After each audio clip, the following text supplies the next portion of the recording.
مگر بیٹا اس کی آخر کیا ضرورت ہے؟ اور میں کچھ نہیں جانتی پاپا، بس مجھے چاہیے تو چاہیے۔ اگر آج میرے پاس پسٹل ہوتا تو بوبی یوں زخمی نہ ہوتا۔ آخر ہوا کیا ہے؟ جواباً نیہا نے ساری تفصیل دہرا دی۔ اگر ایسی بات تھی تو مجھے پہلے بتایا ہوتا، میں تھانے میں کیس دائر کروا دیتا۔ کیسا کیس پاپا؟ کتے کے خلاف کیا کیس ہو سکتا ہے؟ اچھا ٹھیک ہے، میں کرتا ہوں کچھ۔ آئی لو یو پاپا، اس نے باپ کا ہاتھ پکڑ کر لبوں سے لگا لیا۔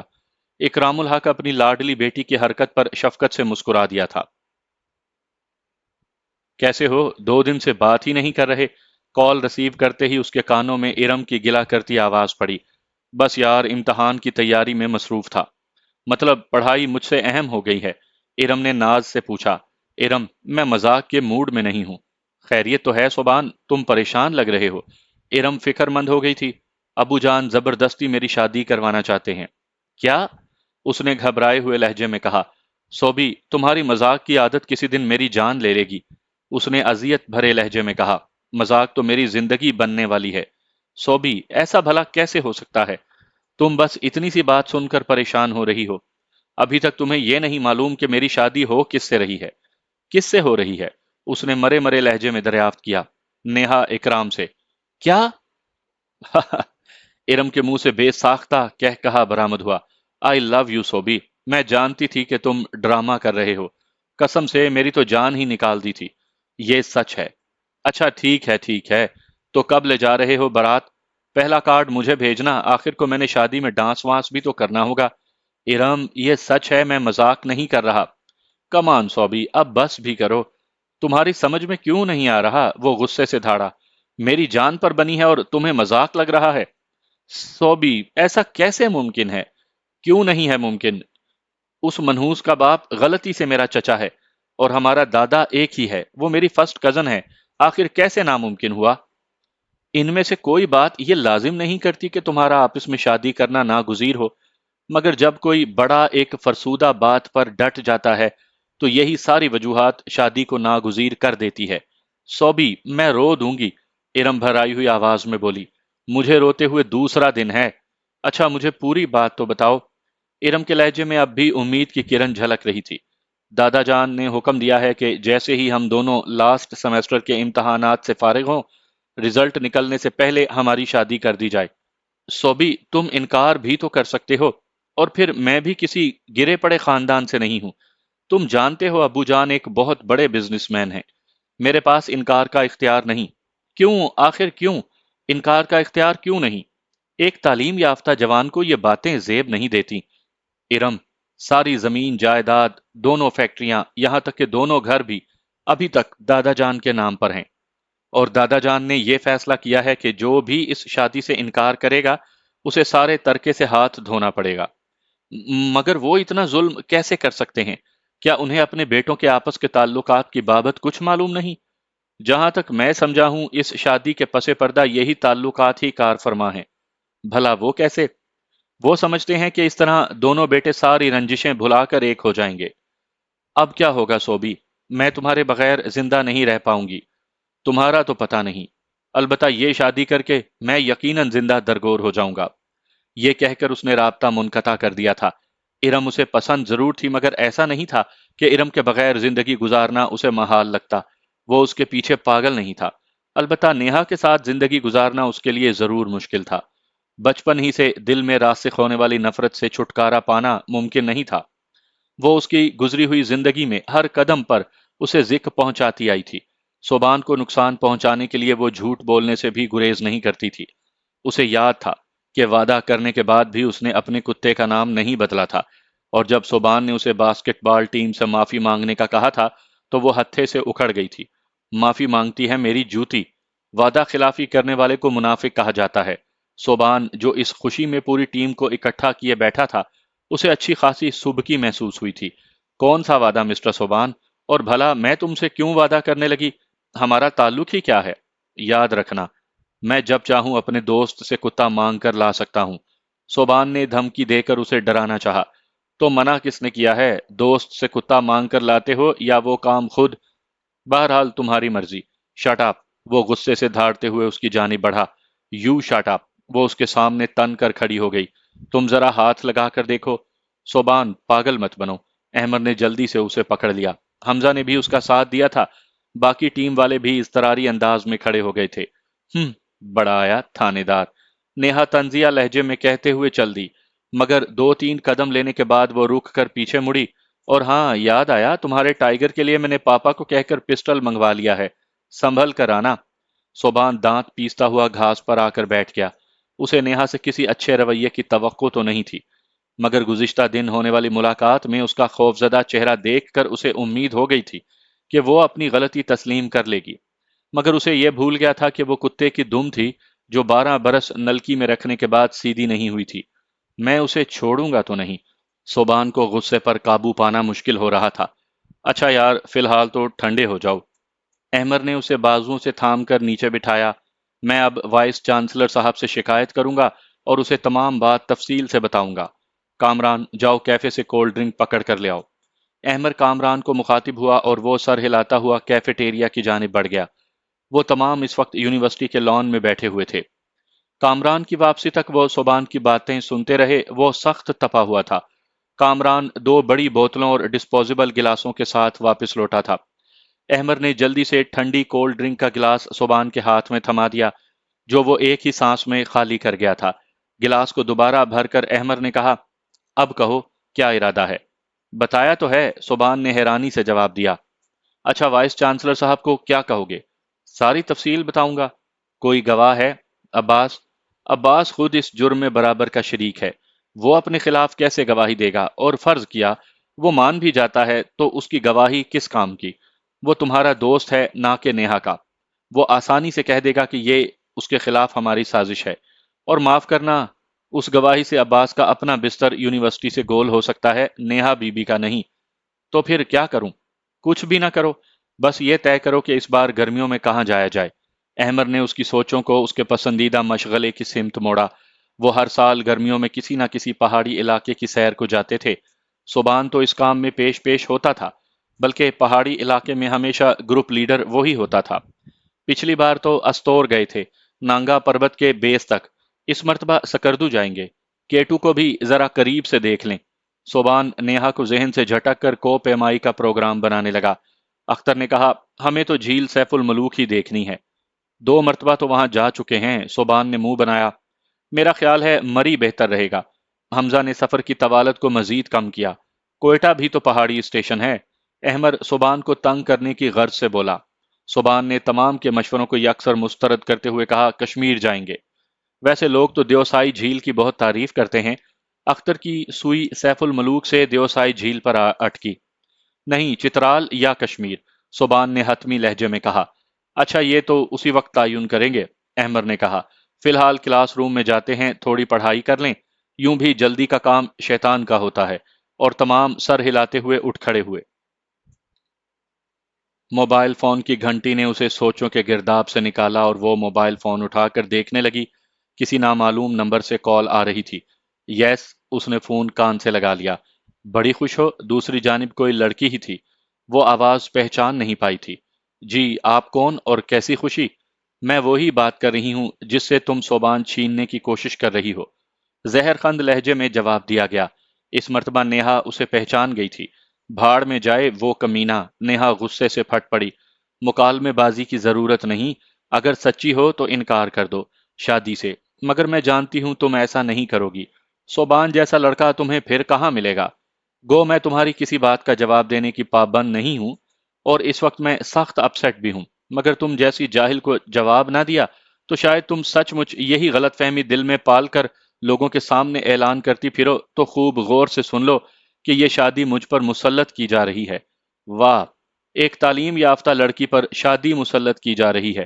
مذاق اچھا کر لیتی ہو تو کیا صوبان صاحب ان پڑھ ہے یا لڑکیوں سے بھی گیا گزرا کہ تم اس کے بجائے یہ تانے مجھے دے رہی ہو؟ سنو نیہا، میں تمہارے سامنے ہاتھ جوڑتی ہوں، پلیز تم اس شادی سے انکار کر دو۔ میں ساری زندگی تمہارا یہ احسان نہیں بھولوں گی۔ ارم ایک دم پینترا بدل کر منتوں پر اتر آئی۔ اس کی بات ایسی نہیں تھی کہ نیہا اسے سخت جواب دیتی۔ میں بے بس ہوں ارم۔ نیہا گلوگیر ہونے لگی۔ باخدا اس شادی سے آسان میرے لیے موت کو گلے لگانا ہے۔ آخر آپ لوگوں کے دادا کو کیا مصیبت پڑی ہے؟ کیوں وہ دوسروں کی زندگی میں زہر گھولنے پر تلے ہیں؟ ارم کی بات سن کر اسے اندازہ لگانے میں دیر نہیں لگی تھی کہ وہ ساری بات سے واقف تھی۔ پتہ نہیں ایک دم انہیں کیا ہو گیا ہے، نہ چاہتے ہوئے بھی نیہا اس لڑکی سے محو گفتگو تھی جو اس کے نزدیک سخت ناپسندیدہ لڑکی تھی۔ اگر تم اپنے دادا سے مل کر اپنا نقطۂ نظر واضح کرنے کی کوشش کرو، وہ میرے پاپا اور تایا کی بات نہیں مان رہے، میری کیا سنیں گے؟ کوشش کر لینے میں حرج ہی کیا ہے؟ حرج تو کوئی نہیں، مگر دادا جان نے سختی سے منع کر دیا ہے کہ ہم دونوں میں سے کوئی ان سے بات نہیں کرے گا، اور اس کے بجائے اگر تم صوبان کو اپنے ساتھ کورٹ میرج کرنے پر راضی کر لو تو شاید یہ مسئلہ حل ہو جائے۔ ایک دم اس کے دماغ میں ایک تجویز آئی جو اس نے فوراً پھوٹ دی۔ کیا؟ Court marriage? مگر یہی موقع ہے محترمہ، نیہا نے بغیر لگی لپٹی اسے متنبہ کیا۔ اگر کچھ کر سکتی ہو تو ٹھیک ہے، ورنہ ساری عمر پچھتاتی رہو گی۔ میرا کیا ہے، میں کسی دوسرے لڑکے سے محبت تو نہیں کرتی، اور پھر مجھے کسی نہ کسی سے تو شادی کرنی ہوگی نا، تو وہ کوئی اور نہیں، صوبان صحیح۔ میں اس بات پر بھی راضی ہوں، مگر صوبی کا پتہ نہیں ہے۔ البتہ وہ سخت پریشان ضرور ہے، شاید مان جائے۔ تو بس اب تمہاری اپنی ہمت ہے۔ نیہا نے اس کا حوصلہ بڑھاتے ہوئے رابطہ منقطع کر دیا۔ اپنے اپنے مفاد کے لیے دونوں نے ذاتی دشمنی بھلا دی تھی، ورنہ یہ وہی ارم تھی جس نے صوبان کے ساتھ مل کر اس کے تعلیمی کیریئر کو برباد کرنے میں کوئی کسر نہیں چھوڑی تھی۔ اسے وہ واقعہ کیسے بھول سکتا تھا؟ اقرا، میرے نوٹس تم نے تو کہیں نہیں رکھ دیے؟ امتحان کی تیاری کے لیے اس نے اپنے ہاتھ سے لکھے نوٹس ڈھونڈنے پر بھی نہ ملے تو مجبوراً اسے چھوٹی بہن کو آواز دینا پڑی۔ نہیں باجی، وہ اس کی خوابگاہ کے دروازے پر نمودار ہوئی۔ میں بھلا آپ کے نوٹس کو کیوں کر ہاتھ لگاؤں گی؟ عدیل کہاں ہے؟ اسے کمپیوٹر پر گیم کھیلنے کے علاوہ آتا کیا ہے؟ جاؤ ذرا اس سے پوچھو۔ باجی، وہ اپنی کتابوں کو تو ہاتھ لگاتا نہیں، آپ کے نوٹس کو کیوں چھیڑے گا؟ اچھا ٹھیک ہے، تم جاؤ۔ اس نے اقرا کو جانے کا اشارہ کیا اور دوبارہ اپنے بیگ کو کھنگالنے لگی، مگر نوٹس نہیں ملنے تھے، نہ ملے۔ شاید یونیورسٹی میں رہ گئے ہوں گے، اس نے خود کلامی کی، اور پھر نوٹس کو چھوڑ کر کتابوں کی طرف متوجہ ہو گئی۔ 3 دن بعد ان کے سیکنڈ سیمیسٹرز کے پیپر تھے۔ اس دن اس کا تیسرا پیپر تھا۔ وہ بمشکل آدھا پیپر حل کر پائی تھی۔ اچانک اس کے پیچھے بیٹھی ارم نے اسے آواز دے کر کہا، مس نیہا، آپ کے کوئی کاغذ گر گئے ہیں۔ میرے؟ اس نے مڑ کر دیکھا۔ ارم نے ہاتھ کے اشارے سے اس کی کرسی کے پائے کے ساتھ پڑے کاغذات کے پلندے کی جانب اشارہ کیا۔ نہیں، یہ میرے نہیں ہے، اس نے گھبرا کر کہا۔ اسی وقت سامنے سے آتے سپروائزر نے فرش پر پڑے وہ کاغذات دیکھ لیے۔ اس نے آگے بڑھ کر وہ کاغذ اٹھا لیے۔ ویسے بھی ارم نے اسے ایسے وقت میں آواز دی تھی جب سپروائزر ان کی نشستوں کے قریب پہنچ گیا تھا۔ یہ کیا ہیں؟ اس نے سخت لہجے میں نیہا سے پوچھا۔ پتہ نہیں سر، یہ میرے تو نہیں ہیں۔ تو کس کے ہیں؟ اس نے مشکوک نظروں سے ارم کی جانب دیکھا۔ سر، آپ لکھائی دیکھ کر فیصلہ کر سکتے ہیں۔ ارم بے خوفی سے بولی، جی سر۔ نیہا بھی خوش ہو گئی تھی۔ سپروائزر نے اسبات میں سر ہلاتے ہوئے جیب سے اینک نکال کر آنکھوں پر لگائی اور کاغذات کی تہہ کو کھولا۔ یہ دیکھ کر تو نیہا کی روح فنا ہونے لگی تھی کہ وہ اسی کے ہاتھ کے لکھے ہوئے نوٹس تھے۔ سپروائزر نے ایک نظر ہی میں نیہا کی لکھائی پہچان کر اس کی طرف مذکورہ کاغذات بڑھاتے ہوئے کہا، یقیناً آپ اپنی لکھائی کو پہچانتی ہوں گی۔ جی سر، مگر یہ میں نے نہیں لائے۔ باخدا آپ کو غلط فہمی ہو رہی ہے، میں ایسا کر ہی نہیں سکتی۔ سپروائزر نے طنزیہ لہجے میں پوچھا، تو یہ فرشتے لے کر آئے تھے یا جنات؟ یہ کسی نے مجھے پھنسانے کی کوشش کی ہے۔ اچھا، اگر ایسا ہے بھی صحیح تو آپ اس کے ساتھ برابر کی شریک ہیں، کیونکہ یہ آپ کے ہاتھ کے لکھے ہوئے نوٹس ہیں۔ سر، میرے نہیں ہیں، میں قسم کھانے کو تیار ہوں۔ چلو اس کا فیصلہ سپرنٹینڈنٹ صاحب کریں گے۔ وہ لرزتی کانپتی نیہا کو ایگزامینیشن سپرنٹینڈنٹ کے پاس لے گیا۔ اس کا آنسر پیپر اور نوٹس کا پلندہ سپرنٹینڈنٹ کے سامنے رکھ کر اس نے ساری تفصیل دہرا دی۔ آپ کا نام؟ سپرنٹینڈنٹ کے لہجے میں شامل غصہ نیہا کو لرزا گیا تھا۔ وہ تھوک نگلتے ہوئے بولی، نیہا اکرام سر، یقین مانیں یہ میرے نہیں ہیں۔ لکھائی تو آپ کی ہے۔ سپرنٹینڈنٹ نے ایک بار پھر اس کے آنسر پیپر اور نوٹس کو قریب کر کے دیکھا۔ سر، یہ نوٹس ایگزام سے چند دن پہلے چوری ہو گئے تھے اور ابھی… جھوٹ نہ بولیں مس نیہا، سپرنٹینڈنٹ نے اس کی بات مکمل سنے بغیر بیزاری سے کہا۔ ایسا بھلا کون کرے گا اور کیوں کرے گا؟ اس مرتبہ وہ کوئی جواب دیے بغیر خاموش رہی۔ اس کی خوبصورت آنکھوں میں نمی اتر آئی تھی۔ اسے یقین تھا کہ وہ ساری کاروائی صوبان کی تھی اور اس کام میں اس کی مددگار ارم تھی، مگر بغیر ثبوت کے یہ فقط الزام ہی تھا۔ وہ یہ بات ثابت نہیں کر سکتی تھی۔ اوکے، آپ اپنی نشست پر بیٹھ جائیں۔ سپرنٹینڈنٹ نے اسے واپس جانے کا اشارہ کیا۔ سر، میں معافی چاہتی ہوں، پلیز سر۔ مس نیہا، آپ جا کر اپنی نشست پر بیٹھ کر میرے فیصلے کا انتظار کریں۔ اس مرتبہ سپرنٹینڈنٹ نے کافی سخت لہجے میں کہا، اور وہ مرے مرے قدموں سے چلتی ہوئی واپس آ کر بیٹھ گئی۔ صوبان نے اسے بہت سخت انتقام لیا تھا، اس کا جی چاہ رہا تھا کہ صوبان کو قتل کر دے۔ اس نے پیچھے مڑ کر ارم کو دیکھا، وہ آرام سے اپنا پرچہ حل کر رہی تھی۔ تم نے اچھا نہیں کیا مس ارم۔ اس کے لیے غصہ برداشت کرنا مشکل ہو رہا تھا۔ ارم نے سر اٹھا کر اس کی طرف دیکھا اور مسکرا کر کہنے لگی، شاید پروفیسر صاحب کو شکایت کرنا پڑے گی کہ مس نیہا اکرام الحق مجھے پرچہ حل نہیں کرنے دے رہی ہے اور مجھے دھمکیاں دے رہی ہے کہ میں نے کیوں پروفیسر صاحب کو محترمہ کے نقل مارنے کی بابت بتا دیا۔ نیہا دانت پیستے ہوئے سامنے دیکھنے لگی۔ آدھے گھنٹے بعد اسے اپنا پرچہ واپس مل گیا تھا، مگر اس طرح کہ ایک حل شدہ سوال پر کراس لگا ہوا تھا۔ اسی پرچے کی وجہ سے اس کی گریڈنگ بہت نیچے آ گئی تھی، اور پھر امتحان کے بعد کلاس میں حاضری کے وقت صوبان نے جو طنز اور تانوں کے تیر برسائے تھے وہ علیحدہ تھے۔ اس کی بد مزاجی اور مغرور طبیعت کی وجہ سے کلاس روم کے بیشتر لڑکے لڑکیاں اس سے شاکی رہتے، اس لیے اس واقعے کو خوب اچھالا گیا۔ جواباً وہ خون کے گھونٹ بھرنے کے سوا اور کچھ نہ کر سکی تھی۔ ان کے امتحانات شروع ہو گئے تھے۔ سخت اپسیٹ ہونے کے باوجود انہیں پیپرز تو دینا تھے۔ پہلے پیپر کے اختتام پر ارم نے اس سے مل کر اپنی ناکامی کے بارے میں بتا دیا تھا۔ صوبان نے کورٹ میرج سے انکار کر دیا تھا۔ اس بات کا اندازہ نیہا کو پہلے سے تھا، بس ایک موہوم سی امید تھی جو ارم سے بات کر کے اپنی موت آپ مر گئی تھی۔ گھر واپسی پر وہ جیسے ہی کار سے باہر نکلی، اس نے اپنے تایا احسان الحق کو داخلی دروازے سے اندر آتے دیکھا۔ اس کا دل جیسے اچھل کر حلق میں آ گیا تھا۔ تایا کے روپ میں گویا اس نے اسرائیل کو دیکھ لیا ہو۔ ایک طویل عرصے بعد احسان الحق اس گھر میں داخل ہوا تھا۔ اس کے چہرے پر حویدہ تاثرات نیہا کا دل دہلا دینے کے لیے کافی تھے۔ وہ کار کے ساتھ کھڑی تایا کو دیکھتی رہی۔ وہ بھی اس پر ایک سرسری نظر ڈال کر ڈرائنگ روم کی طرف بڑھ گیا۔ وہ اپنے تایا کو سلام بھی نہیں کر سکی تھی۔ آخر کچھ بھی تھا، وہ اس کے والد کا بڑا بھائی تھا۔ چند منٹ وہیں کھڑے رہنے کے بعد وہ بھی اندر کی جانب بڑھ گئی۔ ڈرائنگ روم میں اس کا والد اور تایا آمنے سامنے بیٹھ گئے تھے۔ وہ السلام علیکم کہتے ہوئے ڈرائنگ روم سے گزر گئی، مگر اپنے کمرے میں جانے کے بجائے وہ ڈرائنگ روم کے دروازے کے پیچھے ہی چھپ کر اپنے والد اور تایا کے درمیان ہونے والی گفتگو سننے لگی۔ اس کا تایا اپنے چھوٹے بھائی کو مخاطب تھا، اکرام، یقیناً آپ کو میری آمد کا مقصد اور غرض و غایت معلوم ہوگی۔ ابو جان کا فیصلہ ہم سب کے لیے شوق کا باعث بنا ہے۔ ہم دل سے اس فیصلے کو قبول نہ کرنے کے باوجود مجبور ہیں۔ یقین مانو، میرے بیٹے نے جس دن سے یہ سنا ہے، اس نے صحیح طریقے سے کھانا پینا چھوڑ دیا ہے۔ اللہ کرے اسی فاقے کی وجہ سے اسے موت آ جائے۔ نیہا نے خلوص دل سے دعا مانگی۔ اس کے تایا کی بات جاری تھی، یقیناً یہی حال تمہاری بیٹی اور بیوی کا ہوا ہوگا۔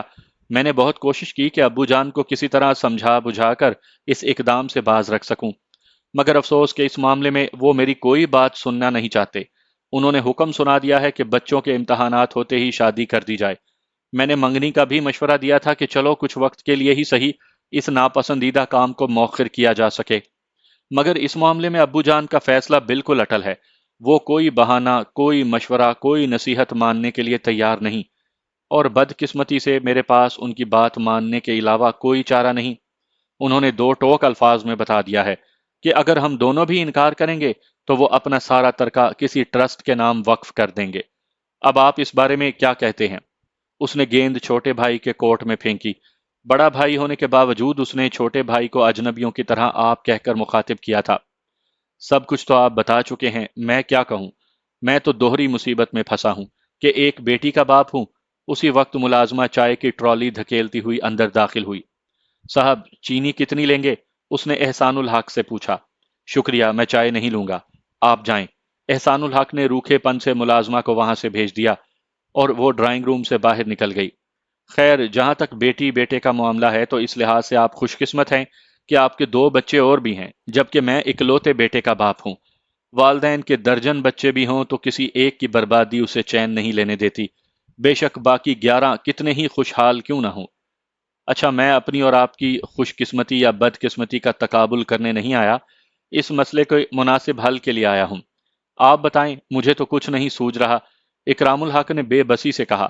ان کی مخالفت عروج پر ہونے کے باوجود اس معاملے میں ان کی ترجیحات ایک تھیں۔ دونوں خاندان اس شادی کے حق میں نہیں تھے۔ اچھا، ایک تجویز ہے میرے پاس۔ تایا کی بات نے نیہا کے دل میں بھی امید کی کرن جگا دی تھی۔ جی کہیں، اکرام نے اشتیاق سے پوچھا۔ ایسا ہے کہ ہم فی الحال ابو جان کی بات مانتے ہوئے بچوں کی شادی کر کے ابو جان کو وقتی طور پر راضی کر دیتے ہیں۔ یہ شادی بس نام کی شادی ہوگی۔ نیہا صوبان کی بیوی ہوتے ہوئے بھی اس کے لیے ایک غیر عورت ہوگی۔ اس کے بعد ہم کوشش کریں گے کہ ہمارا حق ابو جان ہمارے نام کر دیں۔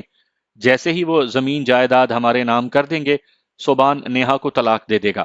اکرام الحق کی آنکھوں میں چمک پیدا ہوئی۔ کیا ایسا ممکن ہے؟ کیوں نہیں ممکن؟ آپ اپنی بیٹی کو اعتماد میں لے کر ساری بات بتا دو، میں بھی صوبان سے بات کر لیتا ہوں۔ باقی ابو جان کون سا اندر کی بات سے واقف ہوں گے؟ اس بات کی کیا گارنٹی ہے کہ مطالبے پر صوبان میری بیٹی کو طلاق دے دے گا؟ کیونکہ وہ آپ کی بیٹی سے اتنی ہی نفرت کرتا ہے جتنی… احسان نے بات ادھوری چھوڑ کر گہرا سانس لیا اور پھر بولا، آپ کی بیٹی کے دل میں اس کے بارے میں ہے۔ اسی وجہ سے تو میں ڈر رہا ہوں کہ کہیں بعد میں نیہا کو تنگ کرنے کے لیے طلاق سے مکر نہ جائے۔ خیر، ایسا تو نہیں ہے۔ نیہا بعد میں خلا لینے کا حق بھی رکھتی ہے، بلکہ ایسا ہے کہ ہم نکاح نامے میں طلاق کا حق نیہا کو دلوا دیں گے۔ ہاں، یہ ٹھیک ہے۔ اکرام الحق نے فوراً اس بات میں سر ہلا دیا، جبکہ نیہا منہ بناتی ہوئی اپنے کمرے کی طرف بڑھ گئی۔ صرف طلاق کا حق حاصل کر کے وہ اس اذیت سے چھٹکارا نہیں پا سکتی تھی جو اسے صوبان کی قربت کی صورت ملنے والی تھی، مگر اس کے ساتھ اسے یہ حقیقت بھی تسلیم تھی کہ موجودہ صورتحال میں تایا کے بتائے ہوئے حل کے علاوہ کوئی اور بہتر صورت ہو بھی نہیں سکتی تھی۔ دادا کی موت یا جائیداد اپنے بیٹوں کے نام کرنے پر اسے صوبان سے چھٹکارا مل جاتا۔ دادا کی موت کی خبر بھی اس کے لیے اذیت کا باعث تھی، لیکن دادا جان نے خود انہیں اس مقام پر لا کھڑا کر دیا تھا کہ وہ بے اختیار ہو کر اس کی موت کے خواہاں ہو گئے تھے۔ دادا کی موت کے بعد وہ بآسانی خود کو طلاق دے دیتی۔ اسے اچھی طرح معلوم تھا کہ لڑکی کے لیے متعلقہ ہونا عیب ہی شمار ہوتا ہے، مگر کوئی ایسا ضرور ملتا جو اسے اس خامی کے ساتھ بھی محبت سے قبول کر لیتا۔ یوں بھی اپنی دلکشی اور خوبصورتی کے بارے وہ کسی غلط فہمی کا شکار نہیں تھی۔ گو اس کی تیز مزاجی اور مغرور شخصیت کی وجہ سے کلاس کے کسی لڑکے نے اس کے قریب ہونے کی کوشش نہیں کی تھی، مگر ایسا اس کے رویے کی وجہ سے تھا کہ وہ فطری طور پر بھی مردوں سے الرجک تھی، یا شاید اب تک کوئی ایسا اسے نظر نہیں آیا تھا جسے وہ اپنے جسم و جان کا مالک تسلیم کرتی۔ بہرحال کچھ بھی تھا، اگر وہ چاہتی تو اس کے اشارہ ابرو کی دیر تھی، اس سے محبت کے دعوے داروں کا ڈھیر لگ جاتا۔ میں کچھ نہیں جانتا ابو جان، جو آپ کی مرضی ہے کریں۔ جب دادا جان نے ہمیں بھیڑ بکری کی طرح اپنی مرضی کی لاٹھی سے ہانکنے کا ارادہ کر ہی لیا ہے تو بھگتنا پڑے گا۔ بیٹا، چند ماہ کی بات ہے، مجھے امید ہے میں جلد ہی ابو جان کو اس بات پر راضی کر لوں گا کہ وہ جائیداد ہمارے نام کر دیں۔ اگر ہماری شادی کے بعد بھی دادا جان اس بات پر راضی نہ ہوئے تو پھر… اللہ پاک خیر کرے گا بیٹا۔ اور ویسے مجھے کہنا تو نہیں چاہیے، مگر حقیقت یہی ہے کہ ابو جان کی عمر 85 سال سے تجاوز کر گئی ہے۔ بڑے بھی کبھی کبھی ایسے فیصلے کر لیتے ہیں کہ ہمیں ان کے بارے میں ایسی بات سوچنی پڑ جاتی ہے جو ہمارے اپنے ضمیر پر بوجھ بن جائے۔ صحیح کہہ رہے ہو بیٹا۔ احسان الحق دکھی دل کے ساتھ وہاں سے اٹھ گیا۔ اپنے والد محترم کی وفات کی بات کرنا خود اس کے لیے نہایت تکلیف دہ تھا، مگر اس کے علاوہ اس کے پاس چارہ بھی تو کوئی نہیں تھا۔ ان کے امتحانات ختم ہوتے ہی ضیاء الحق نے دونوں بھائیوں کو بچوں کے ہمراہ گاؤں کی حویلی میں طلب کیا اور پورے خاندان کے سامنے دھوم دھام سے نیہا اور صوبان کی نسبت کا اعلان کرتے ہوئے 2 ہفتوں کے بعد شادی کی تاریخ مقرر کر دی۔ وہ دونوں دل پر بھاری بوجھ لیے مبارکیں وصول کرتے رہے۔ رشتہ دار جہاں ان کی شادی پر حیرانی کا اظہار کر رہے تھے، وہیں صوبان اور نیہا کی جوڑی کو چاند سورج کی جوڑی کہہ کر گویا ان کے دلوں میں بھڑکتی ہوئی آگ پر پیٹرول ڈال رہے تھے۔ وہ سچ بتانے کے بھی متحمل نہیں تھے کہ اس میں ان کی اپنی سبکی تھی۔ شادی جیسا خوشگوار بندھن ان دونوں کے لیے اذیت، درد اور دکھوں کے علاوہ کچھ نہیں لانے والا تھا۔ خالی منگنی کی رسم میں ضیاء الحق نے گاؤں بھر کی دعوت کی تھی۔ اگلے دن وہ زخمی احساسات اور اذیت ناک مستقبل کا تصور اپنے ذہنوں میں لیے واپس لوٹ گئے۔ ان کے جانے کے کچھ دیر بعد ضیاء الحق اپنے قریبی دوست سے محو گفتگو تھا۔ دیکھا رحیم بخش، کتنے غمگین تھے میرے دونوں بیٹے اور ان کے بچے، خاص کر میری جان سے پیاری پوتی نیہا کی حالت دیکھی تھی؟ ہاں بھائی، نفرتیں اتنی جلدی تو زائل نہیں ہوا کرتی۔ رحیم بخش نے اسے تسلی دینے کی کوشش کی۔ ویسے کیا یہ شادی کروا کے میں دونوں بھائیوں کے درمیان موجود رنجشیں ختم کر پاؤں گا؟ بڑا ہونے کے ناطے یہ آپ کی ذمہ داری بنتی ہے۔ آپ کوشش کریں اور انجام کا فیصلہ اپنے رب پر چھوڑ دیں۔ صحیح کہہ رہے ہیں آپ، ضیاء الحق نے اس بات میں سر ہلاتے ہوئے کہا۔ اچھی بری تقدیر تو اللہ پاک کے اختیار اور مرضی کے تابع ہے۔ لیکن ایک بات یاد رکھنا کہ یہ شادی کروا کے بے فکر ہو کر نہ بیٹھ جانا۔ کیا مطلب؟ ضیاء الحق کے لہجے میں حیرانی تھی۔ مطلب یہ کہ شادی کے بعد یہ کوشش بھی کرنی ہے کہ دلہا دلہن کو ایک دوسرے کے قریب آنے کے بھی مواقع مل سکیں۔ یہ نہ ہو شادی کے بعد بھی دلہن اپنے ماں باپ کی گود میں گھسی رہے اور دلہا صاحب اپنی آوارگیوں میں مشغول رہیں۔ اور یاد رکھنا، ایسی صورت میں یہ شادی اس وقت تک برقرار رہ پائے گی جب تک کہ آپ کی آنکھیں بند نہیں ہو پاتی۔ آپ بے فکر رہیں۔ ضیاء الحق نے معنی خیز انداز میں سر ہلایا۔ میں جلد ہی بڑے بیٹے کے ہاں قیام کرنے والا ہوں۔ ہاں یہ ٹھیک ہے، رحیم بخش نے اس بات میں سر ہلایا۔ اس طرح دونوں بچے آپ کی نگرانی میں رہیں گے۔ بیٹا یہ کچھ دعوت نامے ہیں۔ اس کی ماں خوبصورت اور دیدہ زیب لفافوں میں بند شادی کے دعوت ناموں کا بنڈل تپائی پر رکھتے ہوئے اسے مخاطب ہوئی۔ اپنے جن جن دوستوں کو شادی میں بلانا ہے خود ہی ان کے نام لکھ لو۔ وہ صاف گوئی سے بولا، مجھے اپنے دوستوں کے سامنے شرمندہ ہونے کا کوئی شوق نہیں۔ یہ بھلا کیا بات ہوئی؟ فرخندہ بیگم نے اس کے ساتھ بیڈ پر بیٹھ کر خفگی بھرے لہجے میں پوچھا۔ اس میں خفا ہونے یا حیرانی کے اظہار کی کیا ضرورت ہے؟ بیٹا یہ دنیا کی پہلی شادی تو نہیں ہے جو بڑوں کے حکم پر کی جا رہی ہو۔ صحیح کہا، صوبان اس بات میں سر ہلاتے ہوئے طنزیہ لہجے میں بولا، لیکن صرف اس وجہ سے کہ پہلے بھی کئی لوگ اپنے بڑوں کی خواہش کی بھینٹ چڑھ چکے ہیں۔ میری تکلیف میں کیا کمی ہو سکتی ہے؟ سال دو سال کی تو بات ہے، شاید چند ماہ ہی میں معاملہ حل ہو جائے۔ امی جان، آپ نہیں جانتی کہ میں اس لڑکی سے کتنی نفرت کرتا ہوں۔ اس کا لہجہ رو دینے والا ہو گیا تھا۔ یہ سوچ سوچ کر میرا دماغ پھٹنے لگتا ہے کہ وہ یہاں میرے کمرے میں حصے دار بنے گی اور آپ نے اس کی باتیں نہیں سنی۔ اس ڈائن کے منہ میں گز سے بھی لمبی زبان ہے۔ کسی کا لحاظ احترام اسے کرنا ہی نہیں آتا۔ جھوٹ، فریب، دھوکہ دہی میں وہ پی ایچ ڈی ہے۔ آپ نے بس یہ دیکھا ہے کہ وہ خوش شکل، دلکش اور پرکشش ہے، لیکن یقین مانیں آج تک کلاس کے کسی لڑکے نے اسے گھاس ڈالنے کی کوشش نہیں کی۔ لڑکیاں بھی اس سے کوسوں دور بھاگتی ہیں۔ اب میں کیسے اس بد مزاج بد اخلاق کے ساتھ اکٹھا رہوں گا؟ اور اکٹھے رہنے کی مدت کا بھی تعین نہیں۔ سال دو سال تو ہم اپنے اندازے میں کہہ رہے ہیں نا۔ زندگی اور موت تو اللہ پاک کے ہاتھ میں ہے۔ ہم دادا جان کو بد دعا بھی تو نہیں دے سکتے۔ اللہ پاک کوئی بہتر سبب بنا دے گا بیٹے۔ اتنا پریشان ہونے کی ضرورت نہیں۔ اور پھر تمہاری عمر ہی کیا ہے؟ بہت عمر پڑی ہے اپنی پسند کی شادی کرنے کے لیے۔ پہلے میں نے یہ سوچ کر دل کو تسلی دی تھی کہ چلو اپنے گھر دفع ہو جایا کرے گی۔ اب سنا ہے دادا جان مستقل طور پر یہیں رہنے آ رہے ہیں، اور دادا کی آمد کا مقصد یہی ہے کہ انہیں ہمارے منصوبے کی کچھ نہ کچھ بھنک تو ضرور ہے۔ ایسی کوئی بات نہیں ہے، فرخندہ بیگم منہ بناتے ہوئے بولی۔ وہ بس آخری عمر میں اپنے پوتے اور پوتی کی خوشیاں دیکھنے کے متمنی ہیں۔ پوتے کی خوشیاں، یہ بھی خوب کہی۔ میرے ارمانوں کا گلا گھونٹ کر، میرے تمناؤں کی بلی چڑھا کر اور مجھے زندہ درگور کرنے کے بعد دادا جان میرے ہونٹوں پر مسکراہٹ ڈھونڈنے آ رہے ہیں۔ اچھا میں کس کام سے آئی تھی تم نے نئی بحث میں لگا دیا۔ امی جان مجھے کسی دوست کو نہیں بلانا، آپ یہ دعوت نامے واپس لے جائیں۔ اپنا موبائل فون مجھے دو۔ یہ لو۔ اس نے بے دلی سے اپنا موبائل فون ماں کی طرف بڑھا دیا۔ فرخندہ نے ڈھونڈ کر احمر کا نمبر نکالا اور ڈائل کر دیا۔ جی محترم، احمر نے فوراً کال اٹینڈ کی تھی۔ بیٹا میں صوبان کی امی بات کر رہی ہوں۔ السلام علیکم آنٹی، خیریت تو ہے؟ احمر نے تفکر سے پوچھا۔ ہاں بیٹا خیریت ہے۔ یہ بتاؤ اس وقت کیا کر رہے ہو؟ آپ کام بتائیں آنٹی۔ بھاڑ میں گئے سارے کام، کوئی کام میری پیاری آنٹی سے بڑھ کر تو نہیں ہو سکتا نا۔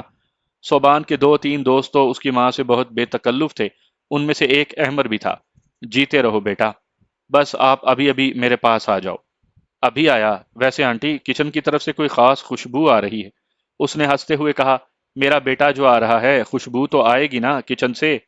آنٹی زندہ باد، بس آدھے گھنٹے میں آپ کے پاس ہوں گا۔